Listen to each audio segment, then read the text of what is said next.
நான் மிகவும் மகிழ்ச்சியாக இருக்கிறேன். இந்த உறவு முகலாய ராஜ்யத்தின் பாதுகாப்பை இன்னும் பலப்படுத்தும். நிச்சயம் ஹுசூர். தொலைநோக்கு பார்வை கொண்டவர் தாங்கள் என்று சரித்திரம் தங்களை புகழும். தங்களை அனைவரும் போற்றி பாராட்டுவார்கள்.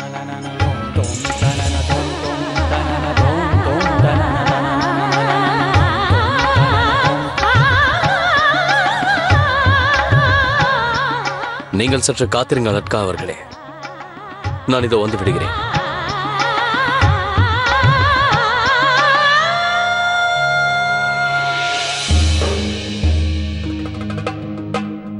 மிகவும் பிரமாதம்.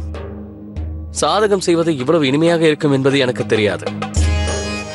அனைத்தும் நல்லபடியாக இருக்கிறது என்று நம்புகிறேன். தான்சிங் அவர்களே, தாங்கள் தயாராக இருங்கள். விரைவிலேயே நமது மாளிகையில் ஒரு இசை கச்சேரி நடக்கப் போகிறது.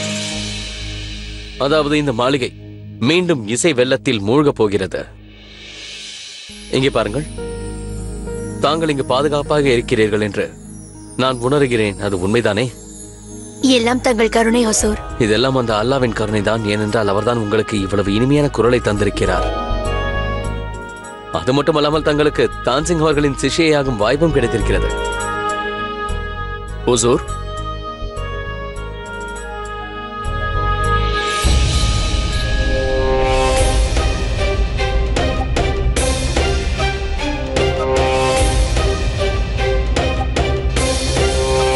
சரி, தாங்கள் தங்கள் பயிற்சியை தொடருங்கள். நான் சென்று வருகிறேன்.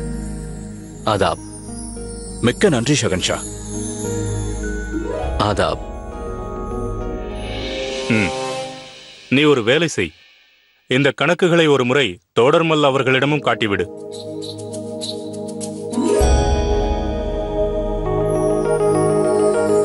அட்கா அவர்களே, கூறுங்கள் ஹுசூர். இந்த ஷேக் அமானுல்லா கான் எப்படி வேலை செய்கின்றான்? வேலையில் பரவாயில்லை ஹுசூர். ஆனால் மிகவும் கோபக்காரன் என்று நான் கேள்விப்பட்டேன். தனது பேபியை அடிக்கடி துன்புறுத்துவான் என்றும் நான் கேள்விப்பட்டேன். என?